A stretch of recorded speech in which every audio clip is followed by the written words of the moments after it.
Welcome to Express News. Let's get started. On the penultimate day of the winter session of the Parliament, BJP and Congress held simultaneous protests targeting each other over Home Minister Amit Shah's remarks on B.R. Ambedkar in Parliament. BJP MPs staged protests on Parliament's premises, accusing Congress of misleading the public. Congress demanded the resignation of Union Home Minister.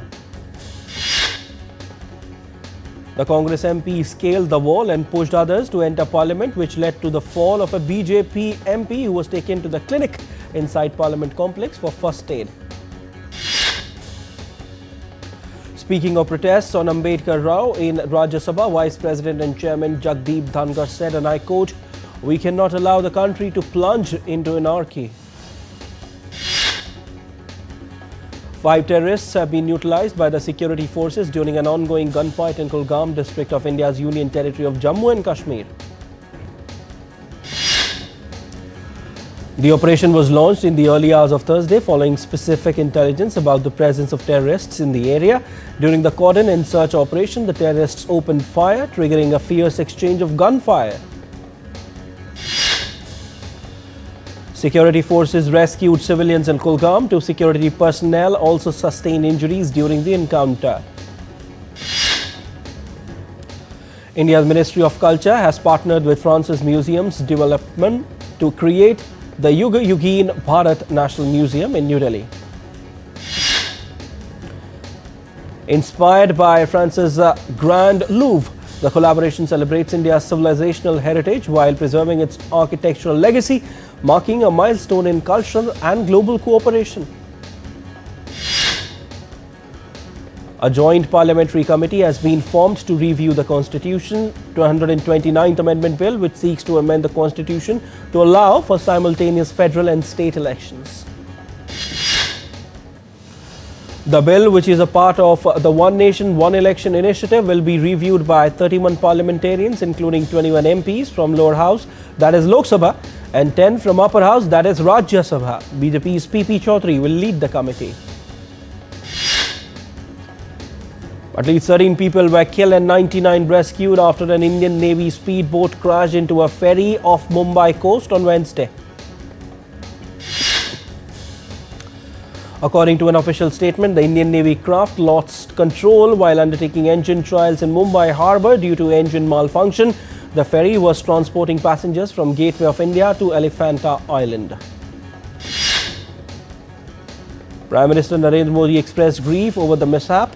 PM extended an gratia of ₹2 lakh from Prime Minister's National Relief Fund for the next of kin of each deceased, while the injured would be given ₹50,000.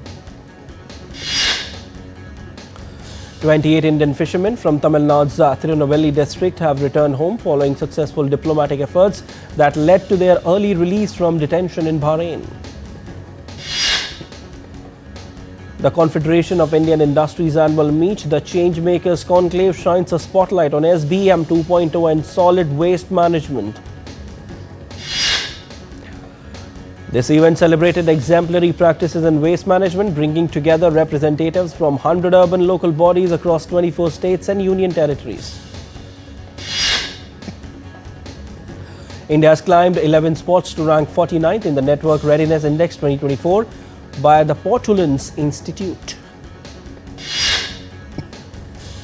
Advancements in AI, mobile networks and broadband are driving ease of living and boosting India's position in global tech leadership. Indian Minister of State for Health Anupriya Patel has stated that the medical device sector is recognized as a sunrise sector due to its growth potential driven by healthcare needs, innovation, government support and market opportunities. The sector is valued at $14 billion and is expected to reach $30 billion by 2030. Anupriya Patel was addressing 21st CII Health Summit 2024. India's Defence Minister Rajnath Singh lauded the role of engineers in making India self-reliant in defence sector while addressing the Indian National Academy of Engineering Annual Convocation 2024 at Indian Institute of Technology in Delhi. The US Supreme Court agreed on Wednesday to hear TikTok's appeal of a law that would force its Chinese owner to sell the online video sharing platform or shut it down. The US Central Bank has cut interest rates by 25 basis points for a third time, despite concerns that the move will deliver a boost to the economy that risks inflation. The Fed cut rates by 25 basis points to the 4.25% to 4.5% range, and its summary of economic projections indicated it will make the rate cuts totaling a half percentage points by the end of next year. At close, Nifty declined 247.15 points to settle at 23,951.7. Sensex dropped to 964.15 points to settle at 79,218.05. Indian rupee fell 14 paise to close at all-time low of 85.08 against US dollar. Gold futures maturing on February 5th were priced at rupees 76,251 rupees per 10 grams on the multi-commodity exchange. Silver futures for March 5 maturity stood at rupees 88,694 per kilogram on the MCX. The United States imposed new sanctions related to Pakistan's long-range ballistic missile program, including on the state-owned defense agency National Development Complex that oversees the program. Pakistan's foreign ministry said in a statement that the US action was unfortunate and biased and would harm regional stability. US President-elect Donald Trump urged Republican lawmakers to reject a cross-party deal to avert a fast-looming US government shutdown. A French court found Dominique Pellicot guilty on Thursday of repeatedly drugging and raping his wife for almost a decade and inviting dozens of strangers to abuse her unconscious body. Israel said on Thursday that it struck military targets belonging to Yemen's Houthi rebels after intercepting a missile fired by the group. The 27 EU leaders are gathering in Brussels on Thursday for a one-day summit with packed agenda, including discussions on Russia's invasion of Ukraine, Syria's power transition and more. This is the first summit led by Antonio Costa since he took over as president of the European Council on December 1st. Hungarian Prime Minister Viktor Orban said on Thursday that a Christmas ceasefire plan for Ukraine is on the table.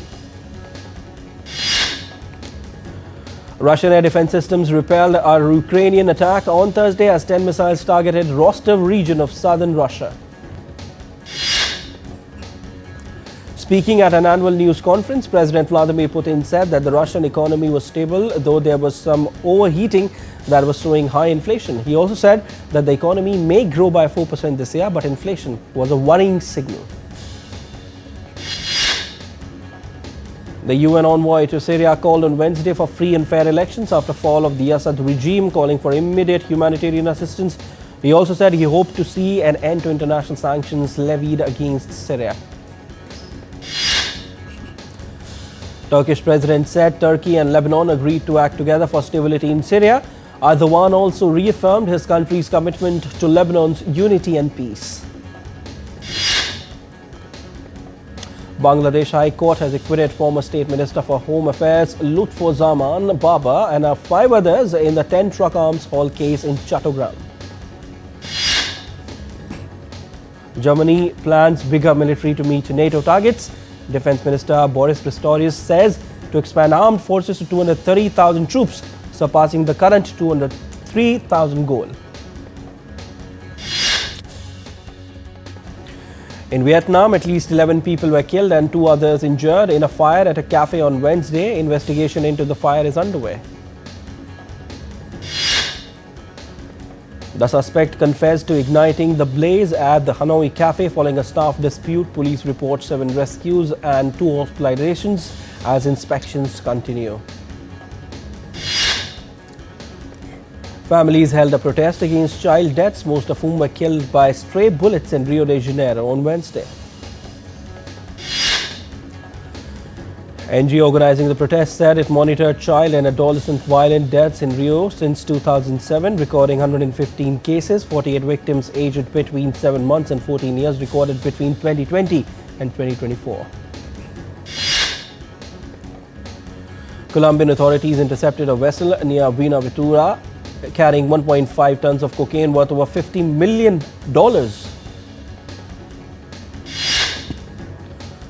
3 men were rescued and detained. The boat destined for Central America was found with packages floating nearby, officials confirmed. Time now for a short break. Keep watching Express News. Don't go anywhere.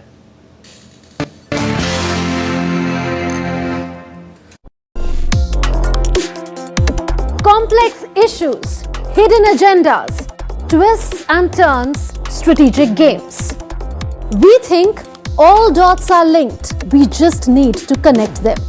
Join me every week as I connect the dots to unravel hidden designs in statecraft, mysteries, and decode issues that matter to you. Watch Connecting the Dots with me at these times on DD India.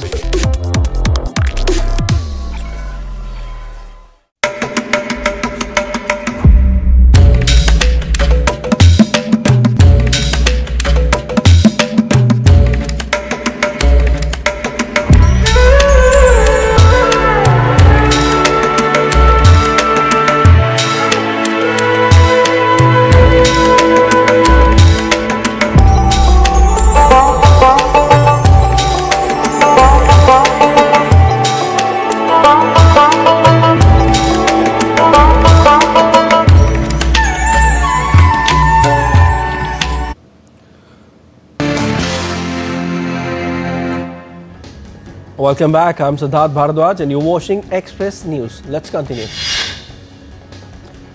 A state of exceptional natural disaster has been declared in Mayotte as the French Indian Ocean territory reels from the devastation of Cyclone Chido. At least 31 people are reported by French officials to have died. The rescue efforts have intensified in Mayotte as the death toll is feared to rise further. Emergency services have been delivering food and water and clearing roads while also racing to find the missing. French President Macron arrived in cyclone-hit Mayotte on Thursday. His plane landed at Pamanzi Airport carrying 4 tons of food and medical supplies. Supplies were loaded onto the first ship due to carry aid and supplies to storm-hit Mayotte. French authorities said it would be the first of many regular shipments of aid. It will take 3 days for the ship carrying over 100 containers of aid to reach cyclone-hit Mayotte. On the ship, 88 containers of water will be taken to the port of Longoni along with food, medical supplies and equipment. Cyclone Chido death toll in Mozambique rises to 45. Authorities said the cyclone has injured 500 people and destroyed more than 20,000 homes. Australian search and rescue teams arrive in quake-hit Vanuatu to help in the rescue and relief efforts. As of now, the government has confirmed 14 deaths. The death toll is feared to rise as rescue efforts are still underway. Health concerns rise in Vanuatu as hospitals were overwhelmed with large number of survivors. The high-magnitude quake downed power and communication and destroyed water reservoirs, causing health concerns, especially for children. Residents of Takhtapol district of Afghanistan's southern Kandahar province struggle to survive amid the ongoing drought. The rural community mainly relies on agriculture to survive, but the harsh weather conditions have devastated crops. Afghanistan has experienced 3 consecutive years of drought, including the most devastating drought in 30 years in 2021 and 22. Climate experts predict that by 2050, 90% of its territory will be affected by drought.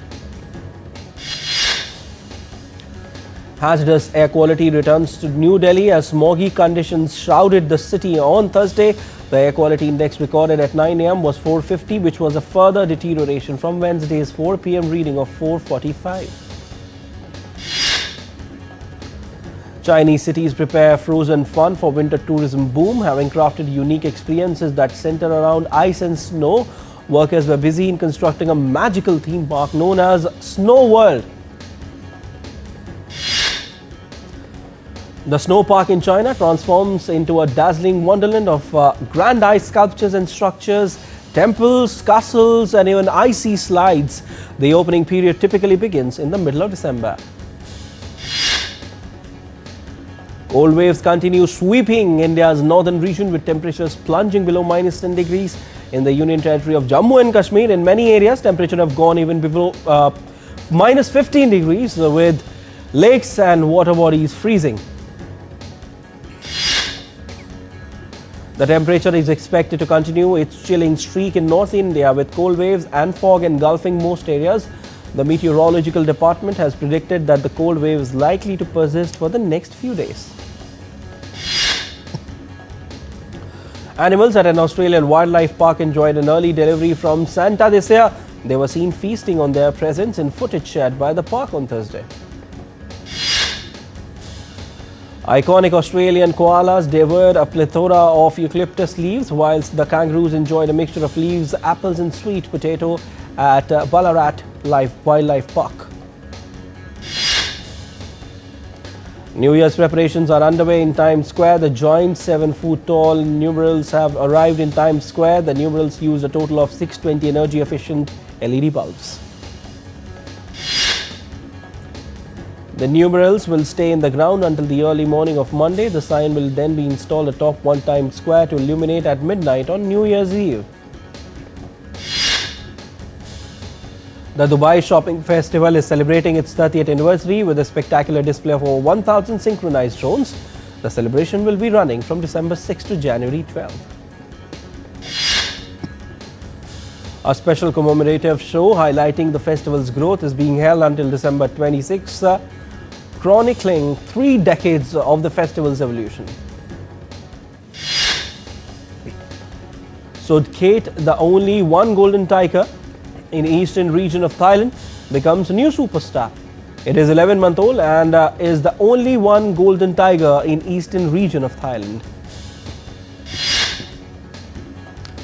Santa Claus helped distribute Christmas tree in Jerusalem ahead of the holiday season in the Holy Land. Jerusalem municipality invites residents to collect Christmas trees every year ahead of the holiday free of charge. Mexico City lights up for Christmas as traditional city lights were turned on at Zocalo, Mexico City's historic center. Mexico City's head of government inaugurated the Christmas fair, marking in fact the start of the December festivities. Kosovo's capital, Pristina, hosts large Christmas markets and a display of cultural diversity. The municipality of Pristina has set up 3 Christmas markets with thousands of people visiting daily. Set in the aftermath of the robot war, Russo's brothers directorial star Chris Pratt and Millie Bobby Brown Electric State premieres globally on Netflix March 14. Amazon Prime's video animated series Secret Level made waves in the game industry this year. It has now officially renewed the anthology for season 2. Timothée Chalamet plays the young Bob Dylan in the upcoming movie titled A Complete Unknown, directed by James Mangold. The biographical drama hit the theatres this Christmas. Jenna Ortega and Paul Rudd are set to share the screen space in an upcoming thriller film, Death of a Unicorn. The trailer for the movie is out, where the duo fight the evil creature. The duo of Oscar-winning director Christopher Nolan and his wife Emma Thomas were honoured at Buckingham Palace for their contribution to the cinema. Tabu is reuniting with Akshay Kumar and Doordarshan after their last collaboration on Hera Fairy in 2000. She is set to play a key catalyst in Bhoot Bangla. Rom-com Cocktail is getting a sequel. Actors Shahid Kapoor and Kriti Sanon have been roped in, with Homi Adjania returning as director. Taapsee Pannu and Kanika Dhillon reunites for the upcoming action thriller titled Gandhari, official film of the movie. In fact, the filming of the movie has begun. Actors Ali Fazal and Richa Chadda have recently donned the producer's hat. After Girls Will Be Girls, it's Saste Katil in the duo's Kitty, which will go on the floor next year. Allu Arjun's Pushpa 2, The Rule, has earned 1,409 crores worldwide, shattering many box office records, and is now looking to enter the 1,500 crore club. International Cricket Council has confirmed hybrid model for the 2024-27 cycle, which means that India and Pakistan matches hosted by either country at ICC events will be played at a neutral venue. This rule will apply to the upcoming 2025 ICC Men's Champions Trophy, which is set to be hosted by Pakistan in February and March next year. International Cricket Council also announced that Pakistan has been awarded hosting rights for the ICC Women's T20 World Cup in 2028. India secured an easy 8-wicket win over Bangladesh in the first match of the Super 4 stage at the Women's Under-19 Asia Cup in Malaysia on Thursday. India women's cricket team is taking on West Indies in the third and final match of the T20 series in Navi Mumbai. The series is level at 1-1. South Africa will be without Keshav Maharaj for the remainder of the ODI series against Pakistan after the left-arm spinner suffered injury. Sri Lanka named an unchanged T20 squad for the away series against New Zealand. The 16-member team will be led by Charith Asalanka. Arjun Ergesi and R. Pragnananda will represent India at the FIDE World Rapid and Blitz Championships, which will be held from December 26 to 31 in New York. India will participate in the 2025 Beach Soccer Asian Cup, which will take place in Thailand after 18 years. A 28-member Indian weightlifting contingent will compete at the Asian Youth and Junior Weightlifting Championships in Doha starting on Thursday.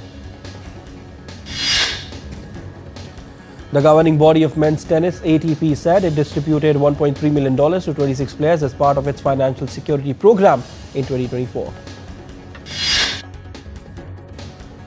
New Zealander Lawson will replace Sergio Perez as teammate of 4 times Formula 1 world champion Max Verstappen at Red Bull next season. Mexican driver Sergio Perez and Formula 1 team Red Bull have reached an agreement to part ways with immediate effect. Coach Enzo Maresca said Chelsea trust Michelo and were fully behind him. He faces adverse and analytical finding following anti-doping test. Spanish club Real Madrid won the Intercontinental Cup after beating Mexico's Pachuca 3-0 in Qatar. That's all in Express News. You stay tuned to DD India. News and updates will continue.